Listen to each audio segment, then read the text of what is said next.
Microsoft एक ऐसी company है जिसको हर एक जना आज की डेट में जानता है और इसी के साथ साथ ये आज बन चुकी है $1 ट्रिलियन की वर्थ की कंपनी, जिससे ये बन जाती है मोस्ट वैल्यूएबल कंपनीज में से एक इस दुनिया की। लेकिन एक वक्त इनका ऐसा भी आया था जब ये बिल्कुल लॉस में जाए जा रहे थे और शायद ये कंपनी डूबती ही चली जाती अगर इनको सही सीईओ नहीं मिलता। दरअसल ये कंपनी स्टार्ट करी थी बिल गेट्स ने, जिसके बाद में 2000 में नए सीईओ बने थे स्टीव बॉलमर, जिन्होंने इस कंपनी को काफ़ी अच्छे से चलाया। क्योंकि जिस वक्त में स्टीव बॉलमर इस कंपनी के सीईओ बने थे, ये कंपनी पहले से ही बुलंदियों पर थी, तो इनको ज़्यादा दिक्कतें नहीं हुई।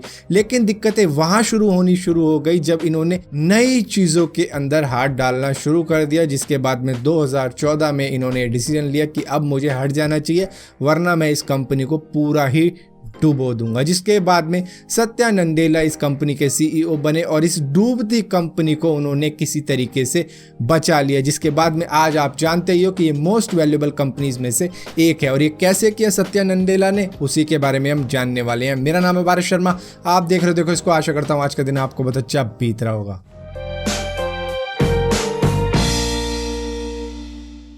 ये बात तो हम सभी को मालूम है कि ये कंपनी 1975 में शुरू की गई थी बिल गेट्स और पॉल एलन द्वारा। और यहाँ पर ये जो पहले 30 एम्प्लॉय थे उसमें से स्टीव बॉलमर का भी नाम था। और ये कोई टेक्निकल गाय नहीं थे, मतलब टेक्नोलॉजी से इनका इतना ज़्यादा लेना देना नहीं था, लेकिन ये बहुत अच्छे थे बिजनेस मैनेजमेंट और सेल्स के अंदर, जिस वजह से इन्होंने बहुत ज़्यादा मदद करी माइक्रोसॉफ्ट की इतना बढ़ने में, जिसकी वजह से इनको सन 2000 में सीईओ बना दिया गया बिल गेट्स के बाद में। अब ये बात तो हर एक जने को मालूम थी कि माइक्रोसॉफ्ट फेमस है उसके विंडोज़ ऑपरेटिंग सिस्टम के लिए, जिसकी वजह से ये सिर्फ ऑपरेटिंग सिस्टम पर ही काम करते चले गए। इन्होंने विंडोज़ 8 भी बनाई जो कि फेल हो गई। विंडोज़ 7 इनकी सबसे बढ़िया चली थी, लेकिन विंडोज़ 8 फेल हो गई। उसके बाद में विंडोज़ 8.1 आई, वो भी फेल हो गई, क्योंकि ये वहाँ पर विंडोज़ फ़ोन के जैसा ऑपरेटिंग सिस्टम देना चाहते थे यूज़र्स को। लेकिन मैं बता दूँ, विंडोज़ फ़ोन भी एक फेलियर ही था इनका। जो इनका डिसीजन था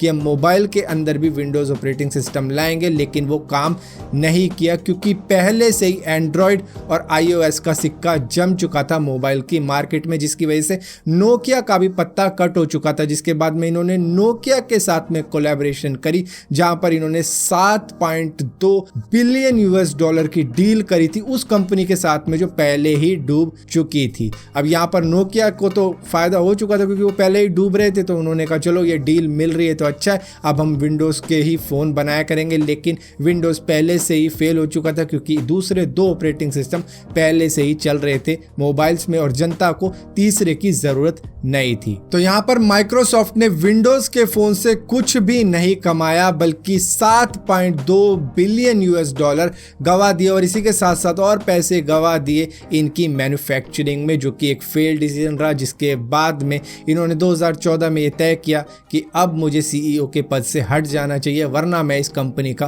कांड कर दूंगा। जिसके बाद में इसके सीईओ बने सत्या नंदेला। अब यहाँ पर माइक्रोसॉफ्ट की सिचुएशन बहुत ही ज़्यादा खराब हो चुकी थी। उनका जो ग्राफ था प्रॉफिट का, वो बहुत ही ज़्यादा गिर चुका था। अब ये सिचुएशन कुछ इस तरीके की थी कि जैसे कि क्रिकेट मैच में रन रेट बहुत हाई चला जाता है ना, उसी तरीके की सिचुएशन हो गई थी कि सामने वाला बहुत ज़्यादा डिफेंस कर गया और अब जो आया है प्लेयर उसको बहुत ही ज़्यादा एग्रेसिव खेलना पड़ेगा, वरना मैच हार जाएंगे। तो यही सिचुएशन थी सत्या नंदेला के साथ में, जिन्होंने ये पारी बहुत ही अच्छी खेली, जिसके वजह से आज ये इतनी बड़ी कंपनी बन गई है। लेकिन यहाँ पर इन्होंने कौन कौन से डिसीजन लिए जिसकी वजह से ये कंपनी बची। सबसे पहला डिसीजन, इन्होंने मोबाइल फ़ोन्स बनाने बिल्कुल ही बंद कर दिए। इन्होंने साफ साफ कह दिया था अपनी बायोग्राफी में ही कि ये बहुत ही गलत डिसीजन था नोकिया के साथ में $7.2 बिलियन की डील करना, क्योंकि हमारा वो काम था ही नहीं।